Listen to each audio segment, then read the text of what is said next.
Yeah, Scotty, from your perspective, what happened at the beginning of at the beginning of the second half? What did not go well for you guys there? We just got complacent with the lead. We weren't strong enough with the ball. We let them, get momentum plays. Just turn the ball over in the half court, like right at half court, and letting them go dunk the ball.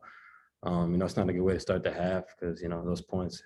It gives the whole team energy. It gives the whole bench is jumping up and down, the crowd jumping up and down, and that just led them to a run, and that just started leading up to more live on ball turnovers.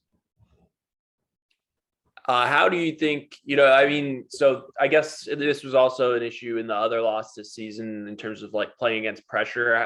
How can you guys improve playing against ball pressure? Just practicing being strong with the ball.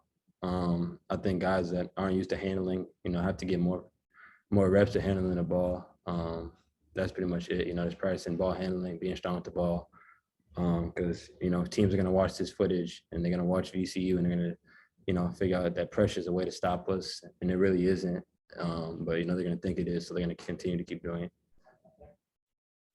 You made a lot of threes today, but you didn't make any of your twos. So like what, was kind of the difference there in terms of that kind of shooting discrepancy? I don't know. I just felt like my legs were tired today. I wasn't able to, get the same jump lift off the ground. So I feel like that was the reason for me missing some layups, as well as, I thought I didn't get the calls I usually get. So I thought I was playing to more contact and, that kind of altered my shots.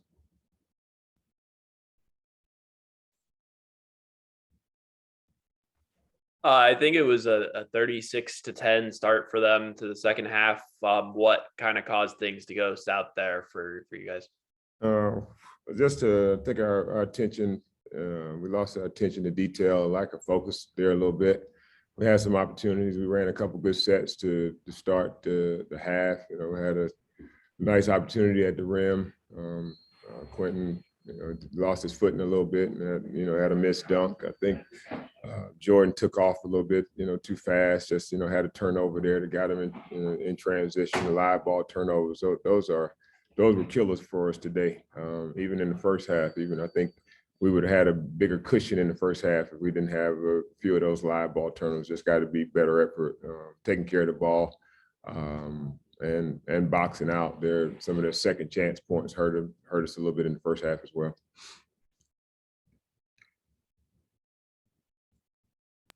What do you think, went wrong tonight for Jordan Wright?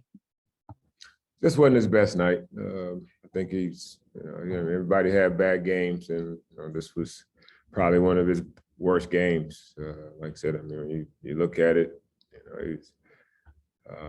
you don't always, the plus minus doesn't always kind of tell the tale, but him being minus 20, but he kept fighting. Jordan's a fighter. It's just, but I think for him, it's just a matter of keeping focus. I think things were.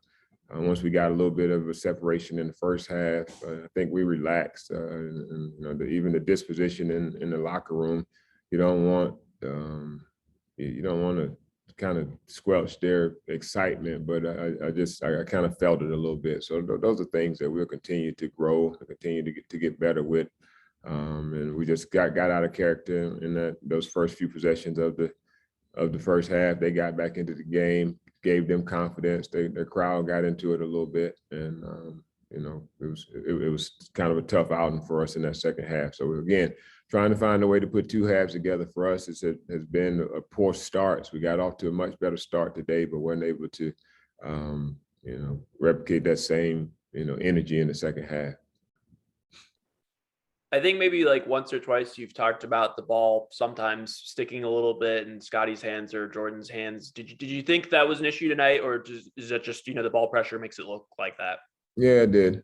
It did, and both of them. It was stuck a little bit. I think Scotty had it going a little bit, so I think and when we were making shots, he kind of put that onus on himself to try to do it. But I thought there were some opportunities that with all the tension that he was getting, he got on the baseline a couple of times. I felt like there were some guys in the corner that he couldn't spray, but he,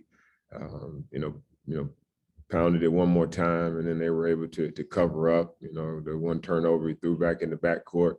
Again, it's just, you know, but it's not from a lack of, you know, I don't think selfishness. Again, he wants to do things, want to make plays. Jordan's the same way. I think once he kind of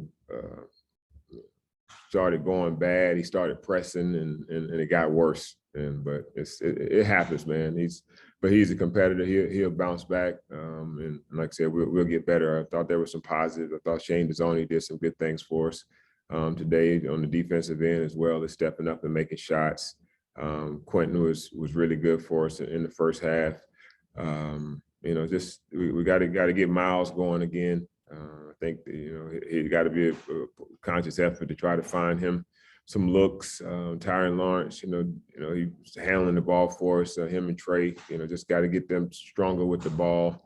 Had some live ball turnovers that cost us a little bit. But you know, what I'm really disappointed about the paint points. I think we should have, you know, we could have gotten to the paint a little bit more. You know, we had missed shots at the rim, easy opportunities that I feel like we would convert. You know, 9 out of 10 times, and just so happened that one time, you know, that we didn't do it was tonight. But we got to continue to get our feet in the paint more and get our threes from that, not necessarily just having it around the perimeter. Getting our feet in the paint first, getting those opportunities, getting to the free throw line. That still need to be a focal point of who we want to be on the offensive end.